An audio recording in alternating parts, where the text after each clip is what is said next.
आपने plane crash को लेकर एक बात बोली थी और शायद आपने 1 साल पहले उसका प्रेडिक्शन कर भी दिया था। नहीं, प्लेन जो है नॉर्थ ईस्टर्न अलाइंड रहने वाला है और पवार जी का प्लेन ईस्ट में उड़ रहा था नॉर्थ अलाइंड होकर के। अजीत पवार जी के दुखद घटना को देखने के बाद मन बड़ा भारी हो गया और ऐसा प्रतीत होता है मानो कि ये 14 जून से 16 जुलाई के बीच में लोगों को फिर कहता हूँ टिकट्स कैंसिल कर देना। बड़ा भयावह दृश्य।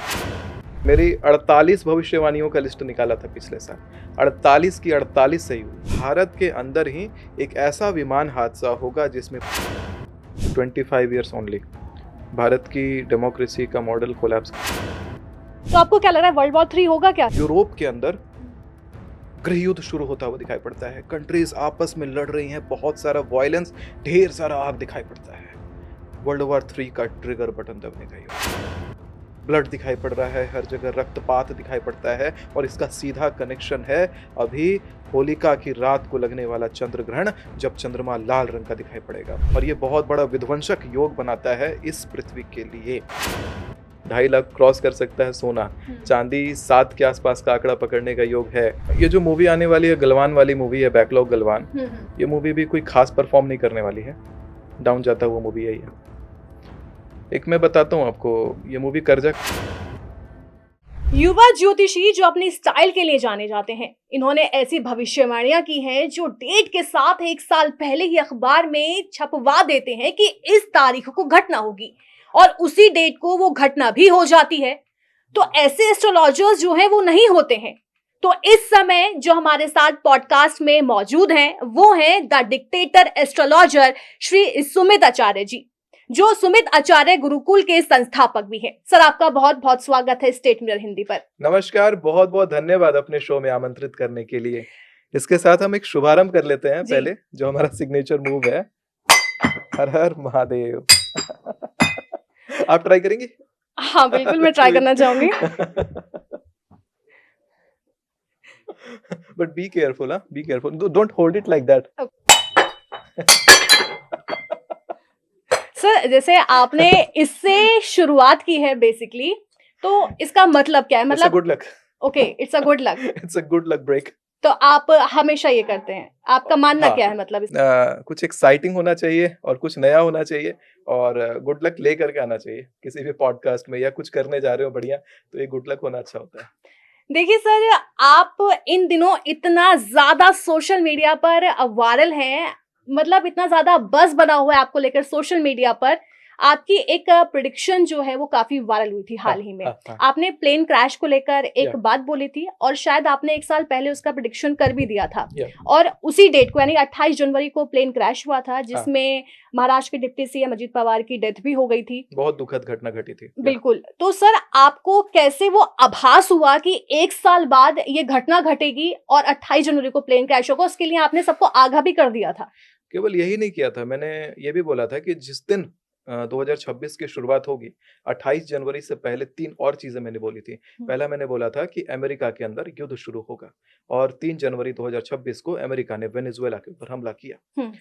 दूसरा मैंने बोला था कि मिडिल ईस्ट के अंदर गृह युद्ध शुरू हो जाएगा। 9 जनवरी 2026 को मिडिल ईस्ट के अंदर ईरान में करेंसी कोलैप्स हो जाता है और गृह युद्ध भी शुरू हो जाता है।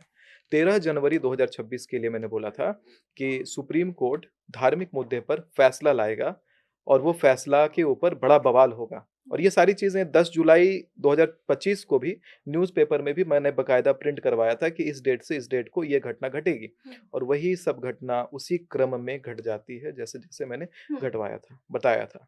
तो मूल रूप से एक शंकर जी का मंदिर है मेरे सुमिताचार्य गुरुकुल के सामने में, एक शिव मंदिर है।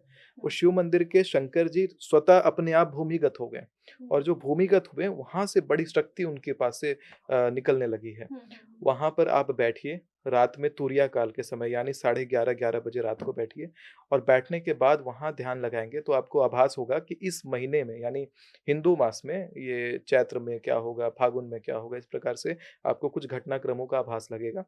उन आभासों को आप डिफरेंशिएट करिए इसमें कि कौन सा आभास भगवान ने दिया है और कौन सा आपकी कल्पना है, क्योंकि कई बार कल्पना भी होने लगती है। उसमें डिफरेंशिएट करने के लिए फिर ग्रहों की भाषा शुरू होती है पढ़ना। आप ग्रहों का चाल समझिए, तो जब ग्रहों का चाल देखा जाए तो इसके पीछे कुछ लॉजिक भी आता है। जैसे ये 2026 का जो वर्ष है ये कन्या लग्न को लेकर के शुरू हुआ है और इस वर्ष में 2083 विक्रम संवत पड़ेगा, जिसके राजा बृहस्पति हैं। कन्या लग्न और बृहस्पति राजा होना विरोधाभास उत्पन्न करता है और विरोधाभास होता है ईशान कोण का, यानी नॉर्थ ईस्टर्न विरोधाभास होता है। शुरू से मुझे लग रहा था कि ये plane crash north east direction में होगा और भारत, लेकिन ये वही बकायदा क्या कहते हैं कि मैंने नवंबर में जब रिकैलकुलेट किया तो ये पता चला कि नहीं नहीं, प्लेन जो है नॉर्थ ईस्टर्न अलाइंड रहने वाला है और पवार जी का प्लेन ईस्ट में उड़ रहा था, नॉर्थ अलाइंड होकर के गिर जाता है। और केवल पवार जी का प्लेन नहीं, कोलंबिया के अंदर भी प्लेन क्रैश 28 को, एक मैंने बोला 28 से 27 फरवरी, 28 जनवरी से 27 फरवरी प्लेन टिकट्स कैंसिल करिए। 28 जनवरी को पहला क्रैश पवार जी का, 29 तारीख को कोलंबिया का क्रैश। 29 तारीख वाले क्रैश में मेरे कुछ फॉलोअर्स भी बैठे होते, लेकिन अपनी 1.5 लाख रुपए की टिकट उन्होंने कैंसिल करवाई, पैसे का परवाह नहीं किया और उन्होंने भविष्यवाणी का सहारा लिया। आज के डेट में वो सब जीवित हैं और बहुत धन्यवाद लिखते हैं कि देखिए मैंने अपनी टिकट कैंसिल करवाई आपका वीडियो देखने के बाद। तो इंडिगो ने भी बहुत बड़ा काम किया। मैंने देखा इंडिगो एयरलाइंस में बहुत बड़ा डिफरेंस ये आया है कि अपनी 4500 इंटरनेशनल विमानों को उसने ग्राउंड करवा दिया। 28 फरवरी से वो ऑपरेशनल होंगी, एग्जैक्टली 28 जनवरी से 27 फरवरी तक। तो ये सोचिए कि पहली बार विश्व में ऐसा हुआ है कि ज्योतिषीय गणना के आधार पर किसी इंटरनेशनल संस्था ने, किसी इंटरनेशनल कंपनी ने अपने मेजर डिसीजंस लिए हों। और इनफैक्ट ये भी है कि ज्योतिष का लोहा जो मनवाना कहते हैं, अंतर्राष्ट्रीय स्तर पर अब लोगों ने मानना शुरू किया है, क्योंकि जब आप धार्मिक कार्य में आते हैं तो आपका मूल उद्देश्य होना चाहिए धर्म का ऐसा प्रचार करना कि जो धर्म का हाथ छूट रहा है लोगों के पास से, जो धर्म लोग छोड़ते जा रहे हैं ये सोच करके कि ये चीजें नहीं काम करती, उन चीजों का लोहा मनवाना एक उद्देश्य बन जाता है। सर, हम देखते हैं जब एस्ट्रोलॉजर के बारे में सुनते हैं तो दिमाग में ये आता है कि हाँ, बहुत उम्र के होंगे, बहुत एक्सपीरियंस होंगे, ये सब एक कहते हैं ना कि एक माइंड में इमेज बिल्डअप हो जाती है। हाँ।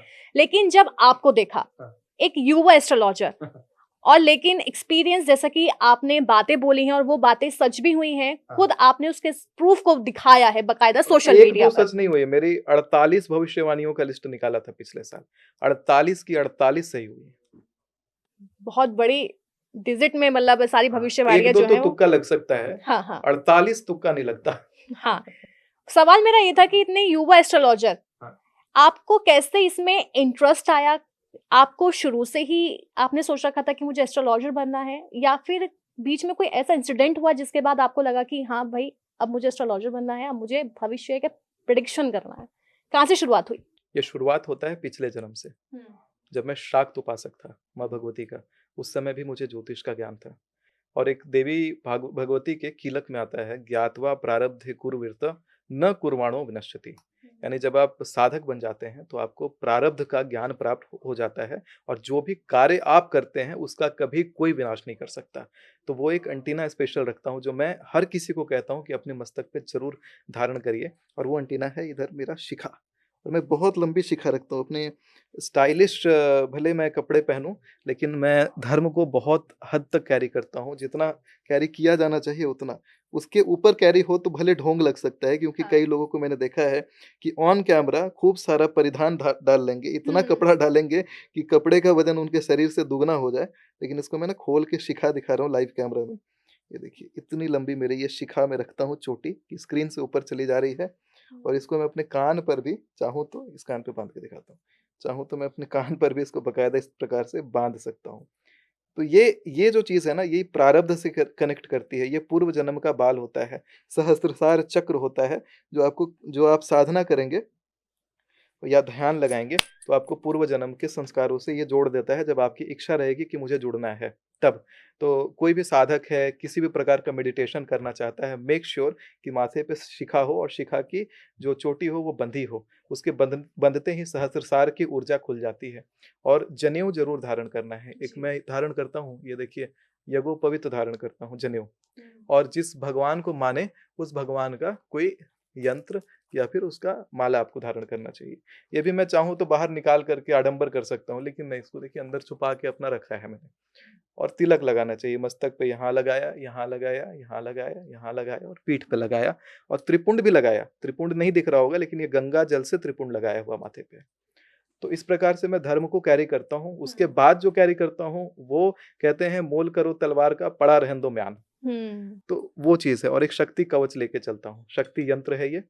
यही वो यंत्र है जो शक्तिपात भी कराता है। यानी आपने सवाल पूछा है और सवाल इतना कॉन्क्रीट उसका उत्तर बैठे कि अगले के मन में, मस्तिष्क में जाकर के वो बैठ जाए, अगले को तुरंत वो समझ में आ जाए, उसके लिए ये होता है शक्ति यंत्र। इसके माध्यम से भी ज्योतिष का अनुभव किसी के मस्तक पर विशेष पद्धति से, विशेष नक्षत्र में स्पर्श करा के कराया जा सकता है। तो इन चीज़ों को पढ़ने से ज़्यादा आवश्यक है कि आपने पूर्व जन्म से कनेक्ट कर लीजिए, क्योंकि बहुत चीज़ें पढ़ के नहीं प्राप्त कर सकते हैं, जितना आप जो है आप कृपा से प्राप्त होता है। बहुत सारा ज्ञान, बहुत सारा कर्म कृपा से मिल जाता है। अब हालाँकि जैसे एक्सपीरियंस का अगर बात किया जाए कि क्या कुछ मेरा इतिहास रहा है, हाँ। तो मैं थोड़ा बता देता हूँ कि साइंस एंड टेक्नोलॉजी में मेरा कमांड रहा है। और मैंने जब मैं क्लास 7th में पढ़ाई करता था, तो मैंने एमएससी के टॉपिक पे एक रिसर्च किया था, थ्योरी ऑफ रिलेटिविटी के ऊपर। उसका कुछ उसके थ्योरम्स होते हैं, सेकंड पोस्टुलेट ऑफ रिलेटिविटी कहते हैं उसको मैंने प्रूफ करके रिसर्च पेपर पब्लिश किया था। तो उस समय बहुत बवाल हुआ था कि सबसे youngest researcher of India.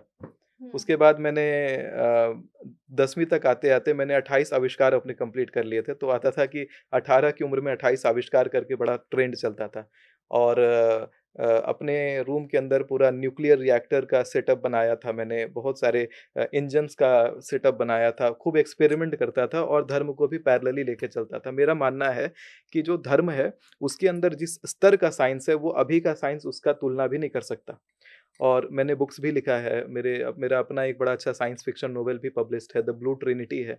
10th में ही वो बुक लिख दिया था मैंने। उसका वर्ड बड़ा अच्छा है, किसी को अपने वर्ड पावर स्ट्रॉन्ग करने हो तो वैसे बुक्स को वो पढ़ सकता है। और साइंस फिक्शन है। कविताएँ रचता हूँ, संस्कृत में स्तोत्र लिखता हूँ, हिंदी में कविताएँ लिखता हूँ और इंग्लिश में भी कविताएँ लिखता हूँ, पोएट्री में बड़ी इंटरेस्ट है मेरी। और उसके साथ टेक्नोलॉजी में जैसे इंजीनियरिंग कॉलेजेस को भी मैंने पढ़ाया हुआ है, बीटेक के स्टूडेंट्स को इनक्यूबेट किया हुआ है, डिफेंस रिसर्च पे काम किया हुआ है। और बाकी ये जो ज्योतिष का कर्म है, ये तो शुरू से मैंने जैसे बोला, ये प्रारब्ध का ज्ञान है, इसको तो लेके चलता हूँ। यानी कह सकते हैं आप बचपन से होशियार हैं। पढ़ाई चाहे वो मान सकते नॉर्मल हैं। साइंस एंड टेक्नोलॉजी की हो या पढ़ाई वो धर्म की हो, वो दोनों में आप काफ़ी होशियार हैं। तो जैसा कि आपने बोला कि आपको इंटरेस्ट जो था अब वो साइंस और टेक्नोलॉजी में था लगातार, और आपने बोला कि धर्म की साइंस कहीं ज़्यादा आगे है हाँ, इस वाली हाँ, साइंस। हाँ, तो हाँ, आपको हाँ। ये क्यों और कब फ़ील हुआ? जैसे आप अगर मास्टर्स वगैरह की डिग्री वगैरह ले लेते हैं हुँ, साइंस में हुँ। जाकर के, तो आप बहुत सारी चीज़ें जानते हैं कि आप ये जान जाएँगे कि लाइट में भी पार्टिकल्स होता है, छोटा-छोटा हाँ। पार्टिकल्स होता है। तो वो पार्टिकल्स को खोजने में साइंस को अभी हार्डली 50 साल 20 साल पहले पता कर पाए कि ये पार्टिकल्स होता है और इस तरीके से वो बिहेव करता है। हम लोग दैनिक जो पूजा करते हैं, उसमें पूजा में बार-बार वो वर्ड यूज़ करते हैं कि पार्टिकल्स होते हैं और पार्टिकल्स ऐसे बिहेव करते हैं। मैं उदाहरण आगे पॉडकास्ट में इसका दे दूँगा, अभी अगर दूँगा तो बहुत लंबा ये हो जाएगा और हाँ, आप लोग हाँ। बोर हो जाएँगे। ठीक है। पार्टिकल्स होते हैं, ब्रह्मांड अभी कितना बड़ा है, किस स्तर पे पहुँचा है, बिग बैंग थ्योरी होता है। ये सारी चीज़ें हम लोग रोज़ पूजा में सबसे पहले मंत्र में ही बोल देते हैं। उसके बाद का जो पूजा है वो और साइंटिफिक होता चला जाता है। तो हुँ। ये भी चीज़ें मैं आगे बता दूँगा जिनको इंटरेस्ट है, क्योंकि ये चीज़ वही समझेंगे जो साइंस से जो हैं। साइंस से हैं। बाकी के ऑडियंस को समझ में नहीं आएगा। तो तो अभी हम लोग भविष्यवाणियों के ऊपर चर्चा करेंगे। शादी को लेके क्या विचार है? कब करने वाले हैं शादी आप? शादी हो गई मेरी। अच्छा, शादीशुदा हैं हाँ, आप? हाँ, मेरा एक बच्चा भी है। देखिए, लगता तो नहीं है कि शादीशुदा हैं और इनका एक बच्चा भी है। मेरा अगला सवाल होने वाला था कि वो कन्या कौन है, लेकिन उन्होंने बोल दिया कि वो पहले से ही शादीशुदा हैं। तो यहाँ पे टॉपिक ही खत्म हो जाता है, इन्होंने शादी कर ली है। यानी ये हर फ़र्ज़ जो है वो इस समय अपनी ज़िंदगी में निभा रहे हैं, चाहे वो एक पति का हो, चाहे वो एक पिता का हो। तो चलिए फिर यहाँ से सर प्रेडिक्शन की शुरुआत कर लेते हैं। आपने जैसे कि जनवरी में प्रेडिक्ट किया था और वो घटना घटी, जिसके बाद आप सोशल मीडिया पर इतने ज़्यादा वायरल हुए कि हर कोई आपका नाम सर्च करने लगा। खुद मैंने आप पर छपे आर्टिकल्स पढ़े थे। लेकिन जैसे साल की शुरुआत तो काफ़ी ज़्यादा दुखद रही वो, लेकिन आने वाले समय में अगर आप प्रेडिक्ट करें कि कौन-कौन सी बड़ी घटनाएँ होने वाली हैं, तो किस-किस तारीख को और कौन-कौन सी वो घटनाएँ होने वाली हैं सर? अति उत्तम प्रश्न है। मैं आपको बताता हूँ, अभी आने वाला 20 मार्च से लेकर के 18 अप्रैल 2025 के बीच में ही भारत के अंदर राज्य सत्ता परिवर्तन का पहला योग है। कोई राज्य में कोई स्टेट गवर्नमेंट जो है वो परिवर्तित हो जाएगा। दूसरा जो योग दिखाई पड़ता है वो सोने-चांदी का जो भाव अभी डाउन जा रहा है वो उस समय हुँ। फिर से स्पाइक जाने लग जाएगा। मिडल ईस्ट में जो इश्यूज़ ठंडे पड़े हैं वो इश्यू दोबारा से इग्नाइट हो जाने वाला है इसी बीच में। और यही मिडल ईस्ट के अंदर सत्ता परिवर्तन करवाएगा 18 अप्रैल के बाद। इसी के साथ में जो शेयर मार्केट में इन्वेस्ट करते हैं 18 अप्रैल तक आप इन्वेस्टमेंट करिए। उस 18 अप्रैल से पहले एग्ज़िट कर जाइएगा नहीं तो लॉस होगा। यही 20 मार्च से 18 अप्रैल 2026 में अगर देखा जाए तो मेटल्स के भावों में इज़ाफ़ा होगा, फ़ायदा होगा, लेकिन जो नशीले पदार्थ होते हैं, चाय, कॉफ़ी हो गया आपका, टोबैको हो गया, इन चीज़ों में बड़ा इन्वेस्टमेंट डालने लायक नहीं है। इससे आपके भाग्य को भी खराब असर पड़ेगा और साथ में इसकी इकोनॉमी डाउन जाएगी। इस तरह की चीज़ें बैंकों को नुकसान है। मार्च, अप्रैल और मई का जो महीना है उसमें बैंकों में अपने पैसे ज़्यादा मोटे पैसे मत रखिए। उन पैसों को निकालिए और सोने और चाँदी में इन्वेस्ट कर दीजिए। लॉकर्स में भले बैंक के रखिए, घर में रखना उतना सेफ नहीं रहेगा। बैंकों के लॉकर में रखिए, लेकिन उसको बैंकों से उतना मोटा पैसा निकालिए। बैंक अकाउंट से रिलेटेड बहुत समस्या होने का योग है। किसी प्रकार से अकाउंट फ्रीज़ हो सकता है या पैसे अटक सकते हैं। कुछ ऐसा केओटिक हो रहा है बैंकिंग इंडस्ट्री को लेकर के। हालाँकि मेरे इस बयान के बाद बैंकों के शेयर गिरने लगे हैं। ये एक अलग बात है, वो एक अलग टॉपिक बन जा रहा है। जैसे एयरलाइंस का बयान आया था, तो एयरलाइंस के शेयर गिरे हैं। अभी विमानों पर अगर आप कभी ट्रैवल कर लें बाय बाय चांस, तो आपके साथ में पहले जहाँ 200 लोग एक साथ बैठते थे, अभी हार्डली आपको 15 लोग दिखेंगे हो सकता है। जो बहुत इमरजेंसी में होंगे वही जा रहे हैं विमानों पे।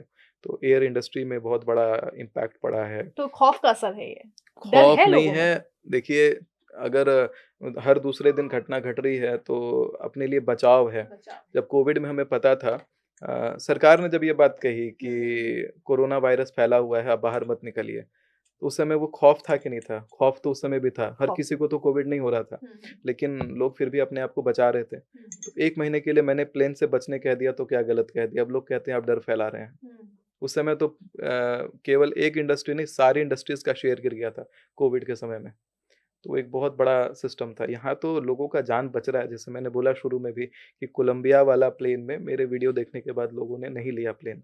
28 जनवरी को पहला क्रैश हुआ। क्या अजीत पवार जी तक वो बात नहीं पहुँची होगी कि प्लेन नहीं लेना है? वो तो वायरल चल रहा था। लेकिन सोचिए काल की गति क्या होती है कि अजीत पवार जी को कार से जाना था और अंत समय में कोई अचानक कहता है चार्टर्ड प्लेन चार्टर्ड भेज रहा प्लेन। हूँ। मुझे भी अभी रिसेंट में महाराष्ट्र से फ़ोन आया था।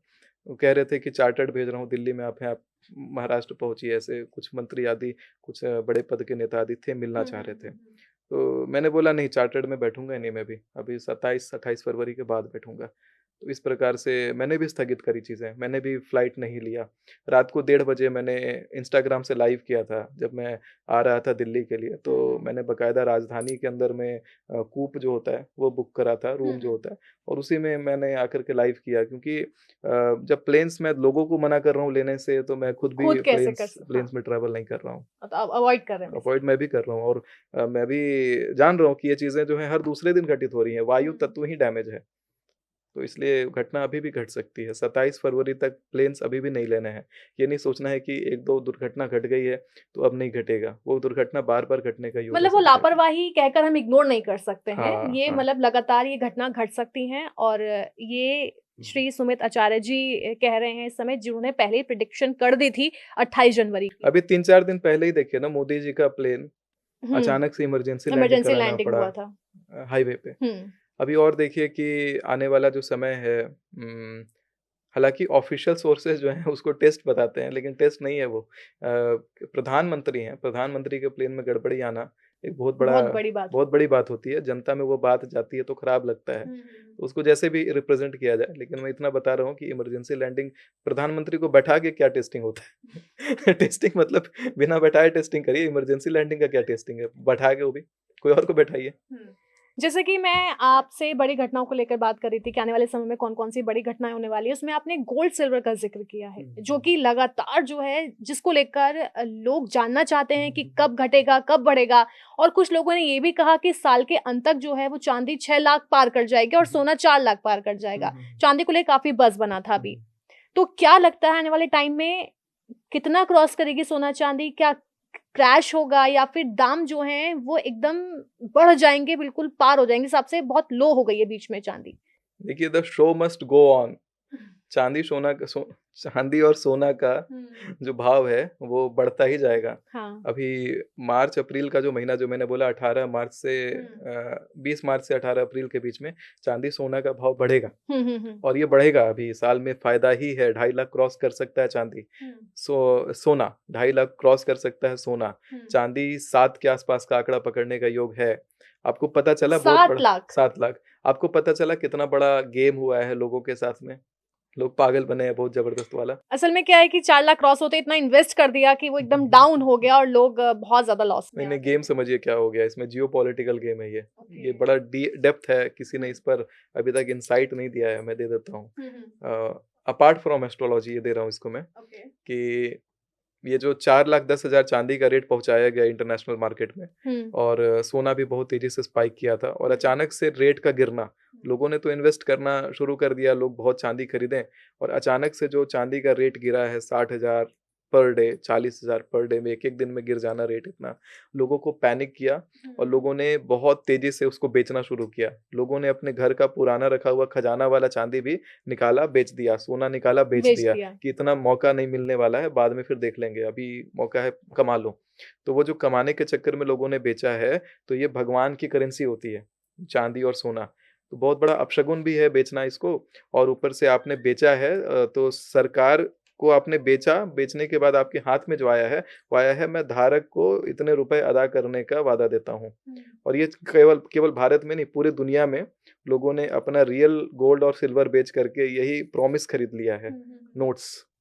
और वो जो खरीदा है उन्होंने, ये जियोपॉलिटिकल बहुत बड़ा गेम है, क्योंकि कल को अगर वॉर ट्रिगर किया जाता है, तो भारी मात्रा में लोग भूखमरी से मरते हैं। इसके पीछे का कारण है कि आपके पास गोल्ड और सिल्वर रिज़र्व ना होना, केवल अपनी करेंसी पर डिपेंडेंट होना और करेंसी का कोलैप्स होना आपको भुखमरी के कगार पे ला देता है, क्योंकि हुँ। गोल्ड सिल्वर से ही उस समय की इकोनॉमी डिसाइड होती है कि कौन अमीर है, कौन गरीब है। और अभी जियोपॉलिटिकल टेंशन का समय है, आने वाले इसी साल में यूरोप के अंदर गृह युद्ध शुरू होगा। उस समय इकोनॉमी बहुत ज़्यादा देशों की प्रभावित होगी। तो आपको क्या लग रहा है वर्ल्ड वॉर 3 होगा क्या? जिस तरह से अमेरिका खड़ा हो गया ईरान पे हमला करने के लिए इस समय बड़ा लगातार मामला चल रहा है ये क्या क्या कहते हैं इस पर आप? 13 अगस्त से 11 सितंबर 2026 एक ऐसा डेट है जिसमें यूरोप के अंदर हुँ। गृह युद्ध शुरू होता हुआ दिखाई पड़ता है। कंट्रीज आपस में लड़ रही हैं, बहुत सारा वायलेंस, ढेर सारा आग दिखाई पड़ता है। वर्ल्ड वॉर 3 का ट्रिगर बटन दबने का योग है और ये बहुत बड़ा भूचाल लेकर के आएगा पूरी दुनिया में। चाहे ईरान का बात करें, चाहे मिडिल ईस्ट का बात करें, चाहे यूरोप के टेंशन्स का बात करें, बहुत ज़बरदस्त है। हर जगह ब्लड दिखाई पड़ रहा है, हर जगह रक्तपात दिखाई पड़ता है और इसका सीधा कनेक्शन है अभी होलिका की रात को लगने वाला चंद्र ग्रहण, जब चंद्रमा लाल रंग का दिखाई पड़ेगा। महाभारत के भीष्म पर्व में कहा गया था, ये सूर्य ग्रहण और ये चंद्र ग्रहण दोनों एक पक्ष में लग रहे हैं और जब एक पक्ष में 2 ग्रहण परस्पर लगते हैं, विध्वंसकारी युद्ध होता है और दुनिया के लिए विनाश लेके आता है। महाभारत के काल में जब ऐसा हुआ था, दुनिया की आधी आबादी खत्म हो गई थी और ये बहुत बड़ा विध्वंसक योग बनाता है इस पृथ्वी के लिए। हालाँकि वर्ल्ड वॉर 3 के चांसेस तो लग रहे हैं, लेकिन वो वर्ल्ड वॉर ना बन कर के इंटरनेशनल युद्ध रह जाएगा। यूरोप के अंदर बहुत ज़्यादा केओस है, अमेरिका के अंदर केओस रहेगा और पश्चिम की तरफ शनि का दिशा होता है। शनि अभी मीन राशि में बैठे हुए हैं। अगला आने वाला 7 साल का समय पूरा वॉर से घिरा हुआ दिखाई पड़ता है। बहुत ही भयंकर संग्राम, कोई नया संग्राम ट्रिगर होगा 2026 में और 7 साल तक वो संग्राम चलेगा। 7 साल तक संग्राम, जी हाँ। काफ़ी लंबा समय है। ये सोचिए पिछले साल की बात है जब अमेरिका का भारत के साथ संबंध बढ़िया था हुँ। और उस संबंध के बढ़िया होने को लोग सेलिब्रेट करते थे। जनवरी में यही निकला था कि शनि को जाने दीजिए मीन राशि में और भारत अमेरिका के संबंध खराब हो जाएंगे, मैंने निकाला था हुँ। और वही हुआ था। 29 मार्च के बाद अमेरिका और भारत के संबंध लड़खड़ाने लगे थे। अमेरिका आस्तीन का सांप के जैसा बिहेव करने लग गया था और आज भी अमेरिका और भारत के संबंध अच्छे नहीं हैं और ना मधुर होंगे। अभी लोग कहते हैं कि ट्रेड डील्स हो रही हैं, वो ट्रेड डील्स बहुत विनाशकारी रहने वाली हैं भारत के लिए। अगर भारत के जो भी नेता उस तरह की ट्रेड डील्स में इन्वॉल्व हैं, उनके पॉलिटिकल करियर को भी ये इम्पैक्ट करेगा। देखिए 2026 की शुरुआत जो हुई है काफ़ी त्रासदी के साथ 2026 की शुरुआत हुई है और कहा जा रहा है आने वाले टाइम में ज्वालामुखी फटेंगे, भूकंप आएँगे। तो आप बता सकते हैं कौन-सी तारीख हो सकती है और कितने ज्वालामुखी और भूकंप फटेंगे?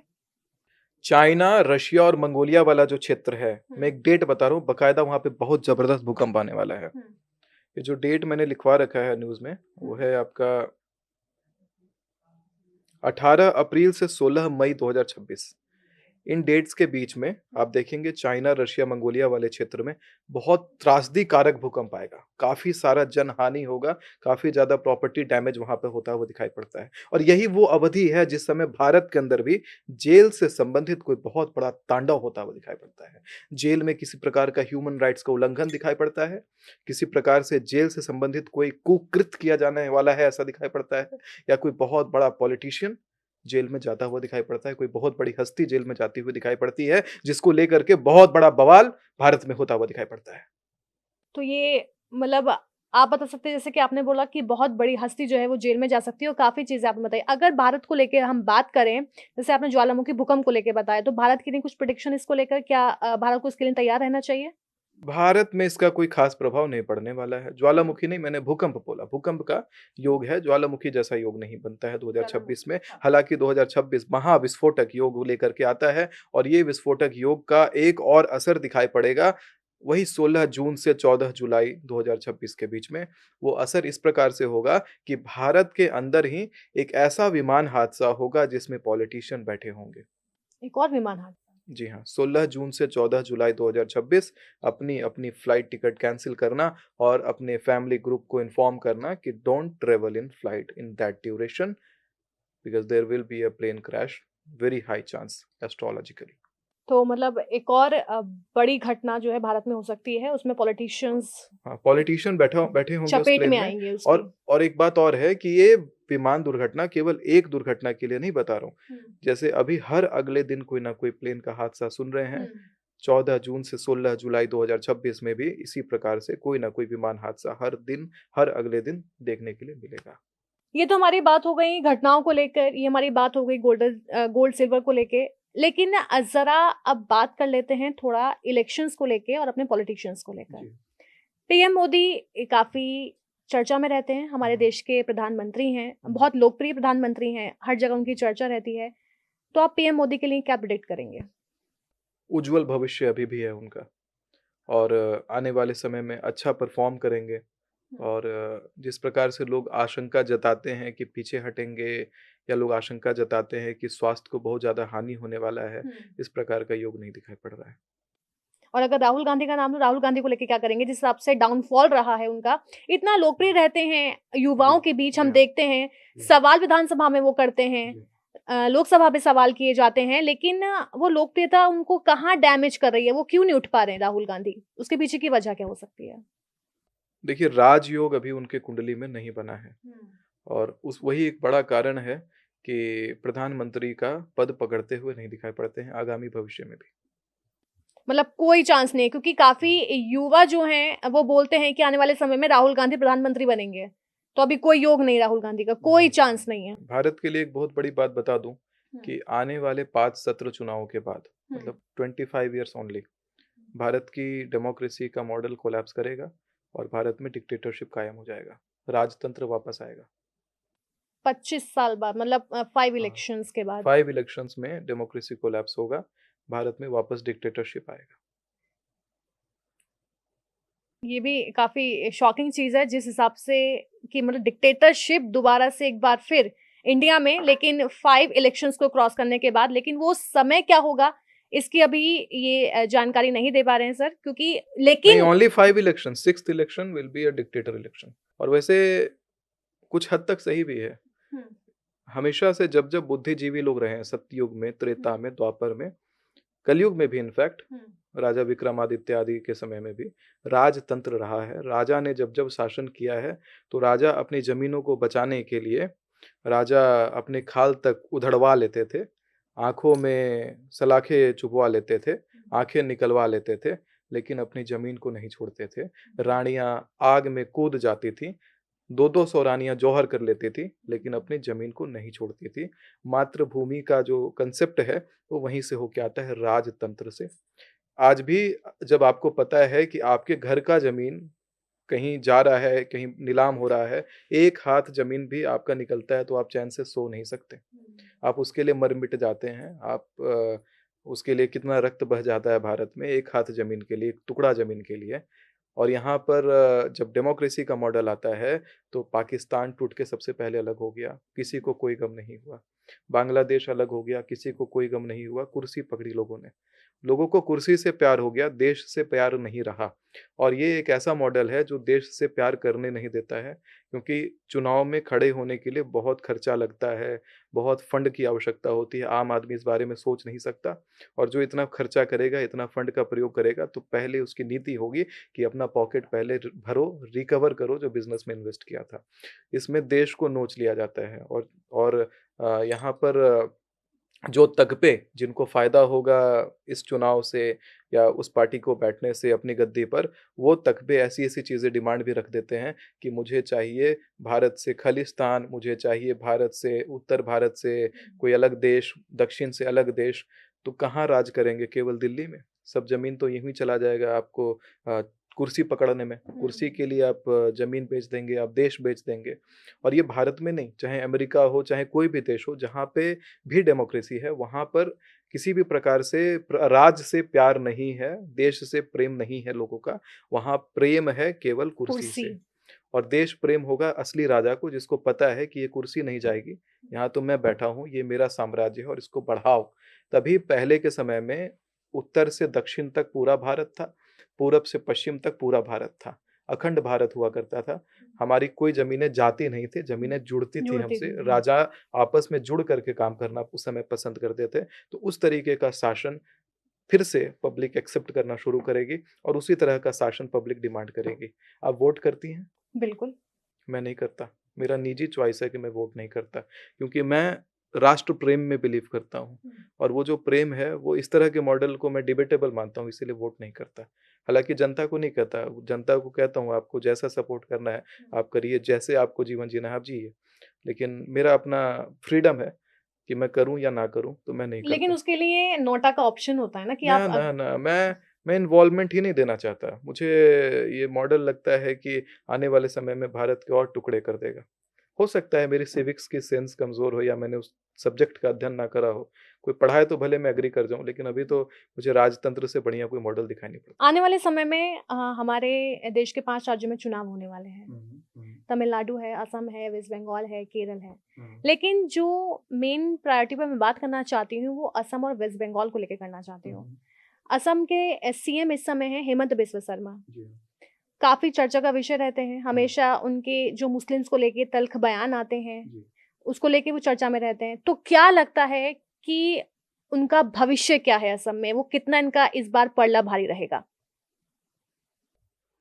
देखिए, अगर मूल रूप से देखा जाए तो हेमंत विश्व शर्मा जी पुनः अपनी गद्दी को सँभालते हुए दिखाई पड़ते हैं और फिर से सीएम बन जाएँगे।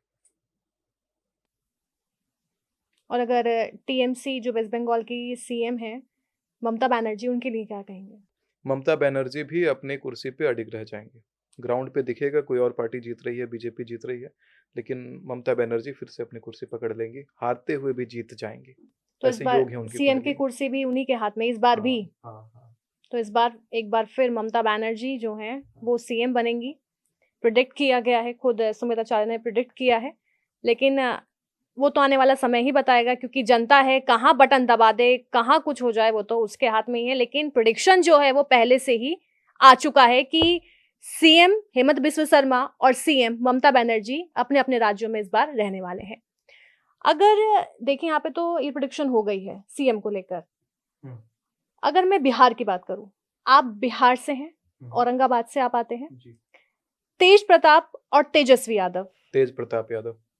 मेरा सवाल भी नहीं आपने सुना। हुँ, सवाल सुन लीजिए। तेज प्रताप या तेजस्वी यादव मतलब दोनों में सीएम कौन बन सकता है आने तेज वाले समय प्रताप में? यादव। ये देखिए सवाल सुनने से पहले अचानक नाम ले देना। सवाल भी पूरा नहीं हुआ था, तेज प्रताप यादव उन्होंने इसके पीछे की वजह? शिव जी का भक्त है और भगवान शंकर का भक्त जो होता है उसको लंका भी मिल जाता है। तो सीएम की कुर्सी क्या ही चीज़ है। और सच में बहुत भक्ति करता है, मैं निजी रूप रूप से जानता हूँ। हुँ। तो शिव जी के भक्त हैं, इसलिए हम्म, सीएम की कुर्सी आने वाले समय में उन्हीं के हाथ में होगी। 100%। भक्ति अगर ना छोड़े तो सही में शंकर जी दे देंगे, इसमें कोई संदेह नहीं है। भक्ति का बड़ा प्रभाव होता है। कोई मरता हुआ आदमी भी जब शंकर जी का भक्ति पकड़ लेता है तो समय का गति भी शंकर जी बदल सकते हैं। एक बड़ा अच्छा है शिव तांडव, रावण ने लिखा था। रावण का लिखा हुआ शिव तांडव में एक स्तोत्र आता है, एक मंत्र आता है।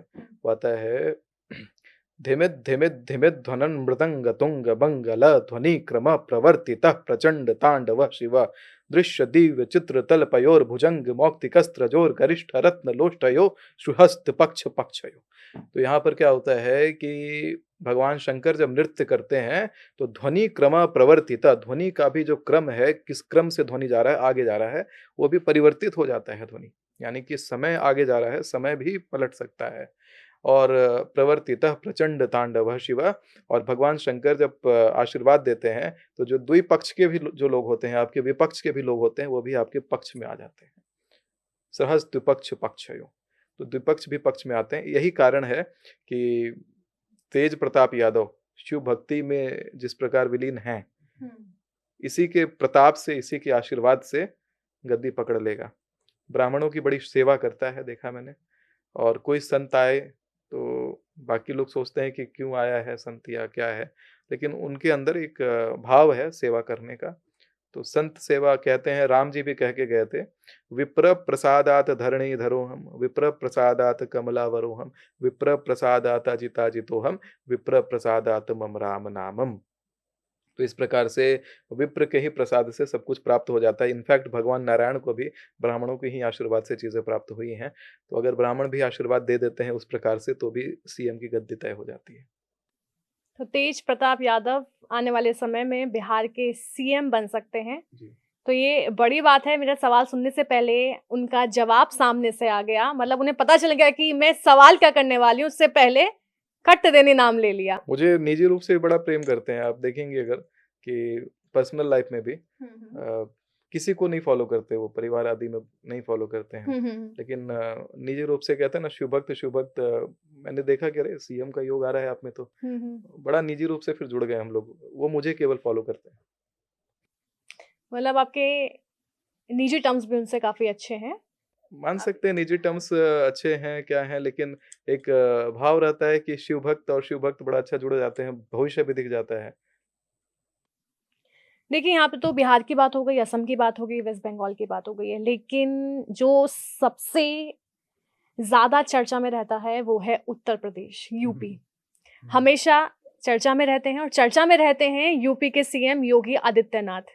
जिस हिसाब से उनके फैसले होते हैं, जिस हिसाब से उनकी बातें होती हैं, तो हमेशा वो लोगों में अपना नाम बनाए रखते हैं। हाल ही में अभी एक मामला सामने आया अभिमुक्तेश्वरानंद शंकराचार्य को लेकर। वो माघ मेले में पहुंचे, लेकिन उनका कहना था कि उनके साथ मार पिटाई हुई, उन्हें स्नान नहीं करने दिया गया। उसके बाद सीएम योगी का विधानसभा में बयान आता है कि कोई भी अपने आगे शंकराचार्य नाम नहीं लगा सकता है। और फिर उसके बाद कल ही बयान आया है ब्रजेश पाठक का, जो कि डिप्टी सीएम है यूपी के। उन्होंने कहा किसी की चोटी खींचना, किसी की शिखा खींचना, ये महाघोर पाप है। इन बयानों से साफ झलक रहा है कि दोनों के बीच कलह है। तो क्या ये कलह जो है 2027 में आने वाले चुनावों में इम्पैक्ट करेगी? क्या इनका साथ टूट जाएगा या ये साथ बने रहेंगे? इसको लेके आप क्या कहेंगे, क्या प्रेडिक्ट करेंगे? देखिए, साथ यहाँ पे अगर देखा जाए तो साथ तो बने रहेंगे। और सीएम वापस से योगी आदित्यनाथ ही बनते हुए दिखाई पड़ते हैं, इतना राजयोग प्रबल है। सही और गलत का अगर बात किया जाए तो इस पे अपनी भी टिप्पणी मैं दे देता हूँ। जैसे मैंने बोला, ज्ञात्वा प्रारब्धे कुर्वित्त न कुर्वाणो विनश्यति। शिखा जो है उसमें ब्रह्म तत्व होता है, भगवान का तत्व होता है। और किसी की चोटी पकड़ करके खींचना वो समूल नाश का कारक बन जा सकता है। जिसने भी वो कृत्य करा होगा, जिसने करवाया होगा, समूल नाश ये करवाने का पावर रखता है। चाणक्य की चोटी का ही देखिएगा कि अपमान हुआ था, चाणक्य का अपमान हुआ था तो उन्होंने अपनी चोटी खोल दी थी। और एक बार चोटी खुला था तो धनानंद का पूरा साम्राज्य नष्ट हो गया था। तो बात यहाँ पे ये नहीं रह जाता कि आगामी चुनाव में कोई जीतता है या हारता है, उससे फर्क नहीं पड़ता है। फ़र्क ये पड़ता है कि आगामी भविष्य कैसा रहने वाला है या किस प्रकार का लोक गति व्यक्ति को प्राप्त होगा, तो वो चीज़ों में जो है बड़ा नकारात्मक और निंदनीय ये कार्य है। उसका मैं बिल्कुल समूल निंदा करता हूँ, किसी ब्राह्मण की चोटी खींचना और अपमानित करना। क्योंकि ब्राह्मण जहाँ भी अपमानित हुए हैं, वहाँ पर उस सत्ता का, उस साम्राज्य का, उस समूल देश का समूल नाश हो गया है। क्योंकि कहते हैं जब व्यक्ति हर जगह से नाश लिखवा लेता है अपना, तो अंतिम में ब्राह्मण से आता है बैर करने, और जब ब्राह्मण से बैर होता है तो फिर नाश हो जाता है। आप अगर 27 की बात करें तो यानी दोनों की जोड़ी अभी फिलहाल बनी हाँ, रहेगी। फिर भी जोड़ी बनी रहेगी। बनी रहेगी। ये तो अपने निजी विचार हो सकते हैं कि शिखा खींचना ठीक था या गलत था, वो अपने हाँ। निजी विचार हो सकते हैं। लेकिन हाँ। अगर इलेक्शन और कुर्सी की बात करें तो सीएम योगी अभी भी आने वाले समय में फिर अडिग कुर्सी हो पर ही जाएंगे। बैठेंगे। हाँ, मतलब राजयोग है राजयोग है। अब थोड़ा इलेक्शन से हटकर एंटरटेनमेंट पे आते हैं। एंटरटेनमेंट की दुनिया अलग ही दुनिया कहा जाता है हमेशा से। जी। काफी नए चेहरे जो एंटरटेनमेंट की दुनिया में हमको दिखाई देते हैं। जैसे कि आपके सबसे पहले पूछ जाऊंगी, आपका फेवरेट हीरो हीरोइन कौन है? मेरा फेवरेट है रॉबर्ट डॉनी जूनियर, और हीरोइन अगर है तो एना डी अर्मिस। अच्छा, मतलब कोई बॉलीवुड से नहीं है। अगर बॉलीवुड की बात करूं फिर भी कोई अच्छा लगता होगा? नहीं, बॉलीवुड नहीं देखता हूँ। बिल्कुल नहीं। नहीं। जानते होंगे जानता बाय हूँ, नेम। जानता हूँ, लेकिन हाँ, देखता नहीं। देखिए तृप्ति डिमरी हम्म। अभी बहुत ज्यादा इंटरेस्टेड वो कैंडिडेट या कह सकते हैं एक्ट्रेस हैं युवाओं के बीच। काफी ज्यादा मूवी साइन कर रही हैं और काफी मूवीज उनकी हिट भी हुई हैं। जी। तो तृप्ति डिमरी को लेकर आप क्या कहेंगे? उनका जो करियर है वो कैसा होने वाला है? 2026 में करियर और ब्राइट होगा उनका, क्योंकि नाम के साथ में 6 अंक लगे हुए हैं, और इस वर्ष के लग्नेश के साथ में, 2026 के लग्नेश के साथ में उसकी कॉम्पैटिबिलिटी बढ़िया लग रही है, और इसके कारण इस बार उनको और ज़्यादा ऑफर्स प्राप्त होंगे, और इसके कारण इस बार और भी ज़्यादा ग्रोथ मिलेगा। कुछ और नए टॉपिक को लेकर के फिर से वायरल हो जाएंगे, कंट्रोवर्सीज में घिरी रहेंगी, किसी प्रकार का एक्सपोज होने का योग है उनका। कुछ ऐसी कंट्रोवर्सी आएगी जो उनको एक्सपोज कर देगी, चर्चे में आ जाएंगी, लेकिन करियर ब्राइट है। करियर ब्राइट है तृप्ति डिमरी का। कंट्रोवर्सी में घिर जाएंगी, ये भी तय है। सलमान खान को लेकर बात करते हैं। जी। सलमान खान हमेशा फेवरेट ज्यादातर लोगों के रहते हैं। जी। उनकी नई मूवी आ रही है जी। Battle of Galwan. जी। देखा हमने काफी पीछे की मूवी देखें तो काफी फ्लॉप उनकी मूवीज रही हैं। जी। तो क्या कहेंगे उनके इस मूवी को लेकर और उनके करियर को लेकर आने वाले समय में? ये जो मूवी आने वाली है, गलवान वाली मूवी है, बैटल ऑफ गलवान, ये मूवी भी कोई खास परफॉर्म नहीं करने वाली है, डाउन जाता हुआ मूवी है ये। एक मैं बताता हूँ आपको, ये मूवी कर्जा करवा देगा उनको, जबरदस्त वाला। मैंने एक मूवी को लेकर के एक और प्रिडिक्शन करा था। राजपाल यादव जी जो मूवी शूट करने जा रहे थे, तो शूट वगैरह सब तैयारी हुआ था, उस समय की बात बता रहा हूँ। एक्टर साइन हो रहे थे उसमें, तो एक शर्मा करके एक्टर है, क्या शर्मा नाम है, आपको याद है? उस मूवी में कोई शर्मा एक्टर है, मेन एक्टर का रोल उनको मिला हुआ था। तो वो एक्टर से मेरी बात हुई थी 2025 में, शुरुआत में हुई थी उनसे बात। तो उस समय वो कह रहे थे कि एक मूवी हम लोग शूट करने जा रहे हैं, और मथुरा के आसपास में शूटिंग होनी है, राजपाल यादव जी का फिल्म है। तो मैंने उनको मना कर दिया था, उस फिल्म में मत जाइएगा, वो फिल्म बर्बाद है और उसका योग बहुत खराब है। अब बात मानी उन्होंने कि नहीं मानी हमें नहीं पता, ऑन कैमरा रिकॉर्डेड नहीं था, लेकिन ये बता सकता हूँ कि ऑफिशियल ग्राउंड पे ये भविष्यवाणी हुई थी। हजारीबाग झारखंड के दैनिक भास्कर के ऑफिस के ब्यूरो चीफ हैं उमेश राणा जी। तो उन्होंने बात करवाई थी कि हमारे बड़े प्रिय एक अभिनेता हैं, उनसे एक बार बात करके उनका डाउट है कि वो फिल्म में जाके साइन करें कि नहीं करें। तो उस समय उनको मैंने ये प्रेडिक्शन दिया हुआ था, शर्मा जी को, और बाकायदा पूरी टीम वहाँ पर मौजूद थी। तो लोग अगर चाहें पुष्टि करना तो कर सकते हैं, क्योंकि मैं बिना पुष्टि के बात नहीं करता। जो भी भविष्यवाणी मैं करता हूँ, या तो अखबार में ठोक के छपवा देता हूँ डंके की चोट पे, या तो मैं बाकायदा रील में अपने बोल देता हूँ और बैक डेट को कोट करता हूँ कि इस डेट को बोला गया था। जैसे आज भी जो भविष्यवाणियां हो रही हैं, आगे जब घटित होती हैं, तो ये जो बात हम लोग कर रहे हैं, ये वहां पर कहते हैं प्रत्यक्षम किम प्रमाणम का काम करेगा, कि मैं डंके की चोट पे भविष्यवाणी करने में बिलीव करता हूँ। तो ये हुआ था। आज देखिए राजपाल यादव जी जेल चले गए। तो ये जो स्थिति बनी है, अगर पहले उन्होंने ज्योतिष मत मान लिया होता, तो ये स्थिति नहीं आती। तो वही स्थिति अभी सलमान खान जी को कहता हूँ, बहुत ज्यादा इन्वेस्ट मत करिएगा और बहुत ज्यादा होप मत रखिएगा पिक्चर से। तो डाउनफॉल इस हाँ। मूवी में भी सलमान खान को लेकर हाँ, यानी डाउनफॉल। देखा जा सकता है। हाँ, उसमें डाउनफॉल है। मतलब उनके करियर पे लगातार डाउनफॉल हो रहा है, तो कोई उनका करियर अब जाएगा? क्योंकि काफी मूवीज हम देखें पीछे की तो उनकी मूवीज फ्लॉप रही हैं। तो कह सकते हैं कि अब बॉलीवुड से एंटरटेनमेंट से सलमान खान का करियर अब समाप्त की ओर है। किसी और तरीके से ट्राई करिए, प्रोडक्शंस में ट्राई करिए, कुछ और तरीके से ट्राई करिए अपने आप को। इस तरीके का करियर आपके लिए अभी सूटेबल नहीं है। सुटेबल नहीं। देखिए T20 वर्ल्ड कप चल रहा है इस टाइम, तो भारत कहाँ स्टैंड करेगा इस पूरे मैच में? पूरे मैच में भारत तो बेटर परफॉर्म कर रहा है, हम्म। लेकिन मैच का जो अंतिम फेज है वहाँ फाइनल खेलता हुआ नहीं दिखाई पड़ रहा है। फाइनल नहीं खेलेगा, लगातार जीतता आ रहा है, कल भी जीता, हाँ, पाकिस्तान से जीत हासिल की। हाँ। लेकिन पाकिस्तान से जितना तय था, ये मैंने पहले ही प्रिडिक्ट किया था कि भारत और पाकिस्तान के मैच में भारत पाकिस्तान से जीत जाएगा, लेकिन फाइनल में खेलता हुआ नहीं दिखता है और फाइनल जीतता हुआ नहीं दिखता है। वर्ल्ड कप भारत में नहीं आता हुआ दिखता है इस बार। ठीक है, मतलब जो कप है वो भारत में नहीं आता हुआ आपको दिखाई दे रहा है इस टाइम। लेकिन जब आप ये बातें कर रहे थे, मेरे दिमाग में कुछ सवाल थे। मेरे दिमाग में कुछ इससे अलग हटकर सवाल है। हाँ। हम लगातार क्या बड़ी ट्रेजेडीज होने वाली हैं, हादसे होने वाले हैं आने वाले समय में। लेकिन 2025 में एक बात बहुत ज़्यादा वायरल हुई थी कि 2026 में दुनिया खत्म हो जाएगी। आपने भी सुनी होगी।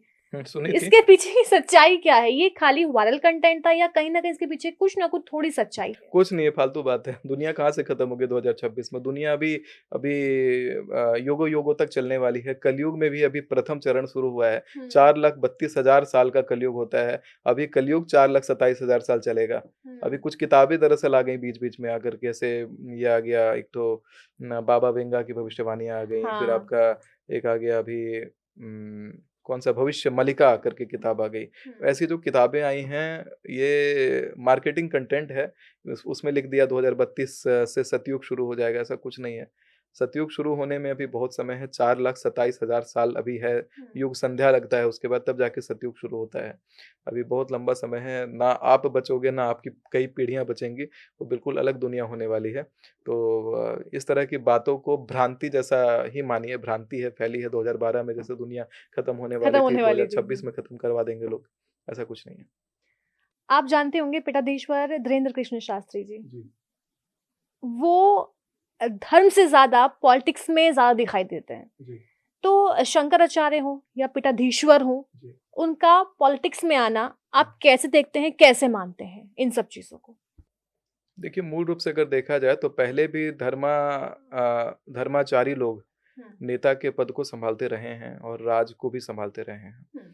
तो मैं तो यही मानूँगा कि पीठाधीश्वर जैसे लोग अगर पॉलिटिक्स में आ जाएँ और नेता की गद्दी पकड़ें, तो उन नेताओं से तो बढ़िया होगा जिनका नाम एप्स्टीन फाइल जैसे चीज़ों में आ जाता है। नाम आ जाता है पे मैं भारत के नेता पे बात नहीं कर रहा हूँ, क्योंकि अभी कोई चीज़ प्रमाणित नहीं है। लेकिन विदेशी नेताओं का इतना गंदा नाम आया है एप्स्टीन फाइल में और इतने कुकृत्य में इन्वॉल्व रहे हैं। वैसे-वैसे लोगों का होना पॉलिटिक्स में कतई भी अच्छा नहीं है। अगर धार्मिक लोग बैठेंगे तो पूरे प्रजा को, पूरी दुनिया को धर्म सिखा देंगे और अगर अधर्मी बैठेंगे तो अधर्म सिखा देंगे। अभी भी हमारे पास धार्मिक ही व्यक्ति शासन में हैं और पूरे प्रजा में आप देख रहे होंगे किस प्रकार धर्म का माहौल है। राम मंदिर बन रहा है, उधर अयोध्या में हुआ इतना बढ़िया काम, विंध्याचल में काम हो गया, आपका हर जगह नया-नया काम हो रहा है। तो धार्मिक लोगों को आना चाहिए आगे और इस तरह की गद्दियों को सँभालना चाहिए। करप्ट जो पॉलिटिशियंस हैं, जो गंदे नीति चलते हैं, इस तरह के लोगों से तो बढ़िया है कि ऐसे लोग आएँ, तो सपोर्ट करता हूँ। आपके दिमाग में जो चल रहा है एक बार जनता को बता दीजिए, आपके दिमाग में इस टाइम प्रेज़ेंट टाइम में क्या चल रहा है? प्रेज़ेंट टाइम में मेरे दिमाग में ये चल रहा है कि एक डेट तो मैंने बताई है फ्लाइट क्रैश के लिए। एक और डेट है 2026 में ही, जिसमें विमान हादसा का योग है। लोगों को उसमें भी अपनी टिकट कैंसल करानी चाहिए। मैं डेट बता देता हूँ बाकायदा। ये जो डेट है, ये मैंने नोट कर रखा है। 11 अक्टूबर 2026 से 9 नवंबर 2026 फ्लाइट्स नहीं लेना है। प्लेन टिकट कैंसिल करवाइए। इस समय रिपीटेड प्लेन से रिलेटेड एक्सीडेंट आपको सुनाई देने वाले हैं। फ्लाइट के क्रैश होने का योग दिखाई पड़ता है। इसी बीच में चीन के आसपास इंटरनेट बैन हुआ मुझे दिखाई पड़ रहा है। वहाँ पे मानव अधिकार नियमों का उल्लंघन मुझे दिखाई पड़ता है। इसी बीच में 2 पॉलिटिकल पार्टी भारत में अलग होती हुई दिखाई पड़ती हैं और दिल्ली में उपद्रव मचता हुआ भी दिखाई पड़ता है। जहाँ तक बात किया जाए कि 12 सितंबर से 10 अक्टूबर 2026 में, उस समय उड़ीसा और आंध्र प्रदेश में धार्मिक दंगा दिखाई पड़ता है और उस दंगे के कारण किसी प्रकार का सत्ता पलट का योग दिखाई पड़ता है। इसी बीच 12 सितंबर से 10 अक्टूबर 2026 में मुसलमान राष्ट्रों में, इस्लामिक कंट्रीज में युद्ध का माहौल और अफरा-तफरी नया मचा हुआ दिखाई पड़ता है और इसी दौरान में शेयर मार्केट के अंदर कोई फेक न्यूज़ आएगा और उस फेक न्यूज़ के फलस्वरूप ये दिखाई पड़ता है कि शेयर मार्केट क्रैश करेगा। 13 अगस्त से 11 सितंबर के बीच में बैंकों को नुकसान होगा। जम्मू, उत्तराखंड, हिमाचल रेड अलर्ट पर रहेंगे। बादल फटने का योग है और 15 जुलाई से 12 अगस्त 2026 में महाराष्ट्र के अंदर हिंसा होती हुई दिखाई पड़ती है। भारत के अंतर्राष्ट्रीय संबंध खराब होते हुए दिखाई पड़ते हैं। दिल्ली एनसीआर के क्षेत्र में किसी प्रकार का विदेशी हमला का योग दिखाई पड़ता है। कोई आतंकीय गतिविधि का भी योग दिखाई पड़ता है। इसी बीच में 16 जून से 14 जुलाई 2026 के बीच में प्लेन क्रैश का योग है। उसमें कोई पॉलिटिशियन प्लेन में बैठे होंगे, ऐसा योग दिखाई पड़ता है और एक ऐसा भी योग है कि किसी बड़े पॉलिटिशियन का असैसिनेशन से निधन दिखाई पड़ता है। उसके कारण देश में बहुत ज़बरदस्त विद्रोह और विरोध उत्पन्न होगा। काफ़ी लोग सड़कों पे उतरे हुए दिखाई पड़ेंगे और मिडिल ईस्ट के अंदर सत्ता परिवर्तित होता हुआ दिखाई पड़ता है। तो कुछ ऐसी-ऐसी चीज़ें हैं। इसी बीच में अगर एक और पॉइंट पे आते हैं तो 18 अप्रैल से 16 मई के बीच में उत्तराखंड में लैंडस्लाइड का योग है और एक समय है 27 मई 2026 से 15 जून 2026 के बीच में केरला और तमिलनाडु में बाढ़ आता हुआ दिखाई पड़ता है। तो ये सारी डेट्स के साथ एक-एक चीज़ इलैबोरेट की गई है कि किस डेट से किस डेट तक कौन-सी बड़ी घटना हो सकती है, क्या-क्या आप चीज़ें अवॉइड कर सकते हैं। तो ये डेट्स आप ज़रूर से नोट कर लें, याद कर लें बिल्कुल कि आपको किस डेट से किस डेट तक क्या कुछ नहीं करना है। तो जिनके परिवार वाले दिल्ली में रहते हैं 27 मई से 15 जून 2026 के बीच में उनको पब्लिक प्लेस पे जाने से अवॉइड करवाइएगा। व्हाट्सएप ग्रुप में अपने भेज दीजिएगा कि पब्लिक प्लेस पे ज़्यादा नहीं जाना है, भीड़ भड़ाके वाली जगह पे नहीं जाना है। किसी प्रकार का आतंकी गतिविधि होता हुआ दिल्ली में दिखाई पड़ता है। सभी योग होने का चांस है क्योंकि इस वर्ष का जो योग है विस्फोटक है और कन्या लग्न और गुरु सम्मत जो समय है इसके ऊपर हावी हो रहा है, इस महीने के ऊपर हावी हो रहा है। तो कोई विदेशी आक्रांता यहाँ पे हमला करते हुए दिखाई पड़ते हैं। दिल्ली का क्षेत्र में। तो फैमिली ग्रुप्स में ये भेजिएगा और इन्फॉर्मेशन भिजवाइएगा कि पब्लिक प्लेसेस पे जाना अवॉइड करें थोड़ा। मॉल्स वगैरह, सिनेमाघरों में। तो पब्लिक प्लेस पे जाना खतरे से खाली नहीं है क्योंकि अटैक बेसिकली हो सकता है, वो टेररिज्म अटैक हो सकता है। किसी प्रकार का इसी तरह का योग तो है। टेररिज्म अटैक का ही कुछ प्रयोग जो है वो बन रहे हैं। तो दिल्ली वाले थोड़ा सावधान हो जाइए। फिलहाल दिल्ली में जो अफवाहें ऑलरेडी फैल रही हैं कि लोग यहाँ से चोरी हो रहे हैं या उन्हें किडनैप किया जा रहा है, लेकिन ये जो है ये प्रेडिक्शन जो है वो सुमित आचार्य जी की ओर से की जा रही है। तो ज़रूर से इस डेट को याद कर लें, इस डेट को अपने नोटपैड में लिख लें कि इस डेट को आपको कोई भी पब्लिक प्लेस पे नहीं जाना है। इसी बीच में 27 मई से 15 जून 2026 के बीच में बॉर्डर्स पर मिलिट्री एक्शन अचानक से तेज होता हुआ दिखाई पड़ता है और 16 जून से 14 जुलाई के बीच में अगर देखा जाए तो प्राकृतिक आपदा का योग दिखाई पड़ता है और 15 जुलाई से 12 अगस्त के बीच में नॉर्थ ईस्ट और बंगाल का क्षेत्र में तोड़फोड़ और हिंसा दिखाई पड़ रहा है। कौन सी डेट बताई आपने? 15 जुलाई 2026 से 12 अगस्त 2026 के बीच में। इसी बीच कुछ आतंकवादी भी भारत में पकड़े जाएंगे और बहुत बड़े कोई आतंकी प्रोजेक्ट का पर्दाफाश होगा। 13 अगस्त से 11 सितंबर वाला जो डेट था उसमें ही बॉलीवुड से संबंधित कोई प्रसिद्ध व्यक्ति का निधन होने का योग है और बैंकों को उस समय भारी नुकसान होगा। बैंकों के शेयर उस समय गिरे रहेंगे। यूरोप में उसी समय गृह युद्ध शुरू होगा। जो सिविल वॉर होता है उसका शुरुआत होने का समय यूरोप में वही है। इसके साथ ही जो मैंने 12 सितंबर से 10 अक्टूबर का योग बताया था उस समय ओडिशा, आंध्र प्रदेश में धार्मिक हिंसा तो है। इसके साथ में जनता भारी मात्रा में स्थानांतरित होती हुई एक जगह से दूसरी जगह दिखाई पड़ती है। लोग कुछ ऐसा योग बनेगा कि लोग अपने घर को छोड़ के, अपनी जमीन को छोड़ करके बहुत ज़्यादा मात्रा में लोग भाग रहे होंगे कहीं और। पलायन, जन पलायन का बड़ा योग दिखाई पड़ता है और आपकी हिंदी बढ़िया है, देखा मैंने। जन पलायन आपने जो शब्द बोला वो अच्छा है। 11 अक्टूबर से 9 नवंबर के बीच में भी बंगाल में कोई सैन्य गतिविधि दिखाई पड़ती है। वहाँ पे सेना उतरा हुआ दिखाई पड़ता है। अब किस कारण से उतरेगा ये तो आगे आने वाला वक्त बताएगा। इसी समय शेयर मार्केट में गिरावट और दिल्ली में किसी प्रकार का उपद्रव मचा हुआ 11 अक्टूबर से 9 नवंबर 2026 में दिखाई पड़ता है। सुमित आचार्य जी जिन्होंने डेट के साथ और प्रूफ के साथ अपनी बातें रखी हैं और ऐसा पहली बार नहीं है कि डेट्स के साथ हमें बातें बता रहे हैं, घटनाओं के बारे में बता रहे हैं। जो घटनाएं हो चुकी हैं उससे 1 साल पहले तक उन्होंने उस डेट को बता दिया था कि इस डेट को घटना होने वाली है। सबसे बड़ा उदाहरण है 28 जनवरी जिसमें अजीत पवार का निधन हो गया था। सबसे बड़ा प्रमाण वही है। एक सवाल मेरा ये है कि आपने इतनी प्रेडिक्शंस की हैं, आपने बताया कि बड़ी मात्रा में, भारी संख्या में आपके प्रेडिक्शंस जो हैं वो रियलिटी में कन्वर्ट हुई हैं। अगर जो आपने यहाँ बैठकर प्रिडिक्ट किया है, जो आपने तारीखें बताई हैं, अगर उस तारीखों पर ये हादसे नहीं होते, आपकी प्रिडिक्शन फेल हो जाती है, तो आप क्या करेंगे? देखिए सिंपल है, ऐसा नहीं है कि ये भी पहली बार है। पिछले बार में प्रेडिक्शंस जो होते हैं वो ग्रहों के चाल को एनालिसिस करके कैलकुलेशन किए जाते हैं। वो नहीं है कि मैं देवी शक्ति से बात करके आपके सामने बातों को रख रहा हूँ।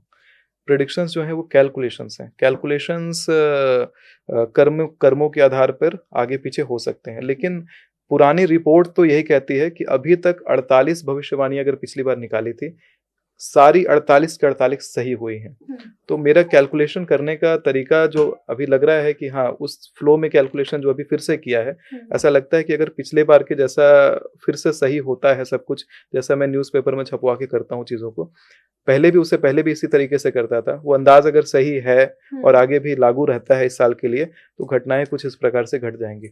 और इन केस अगर कोई कैलकुलेशन एरर होगा, जैसे कि मैं बताता हूँ, कई बार कुछ डेटा गलत सप्लाई होते हैं, जैसे कि डेट ऑफ बर्थ अगर गलत मिल जाए किसी का, तो उसमें कैलकुलेशन एरर हो जाता है, क्योंकि ये सारी चीज़ें कैलकुलेशन का विषय है। जैसे नीतीश कुमार जी की कुंडली देखी थी मैंने, तो नीतीश कुमार जी ने नहीं दिखवाई कुंडली। जैसे आप अभी सामने बैठी हैं पॉडकास्ट में, तो मैंने मांगा कि नीतीश कुमार जी का डेट ऑफ बर्थ निकाल के दीजिए, तो नेट से उन्होंने निकाल दिया।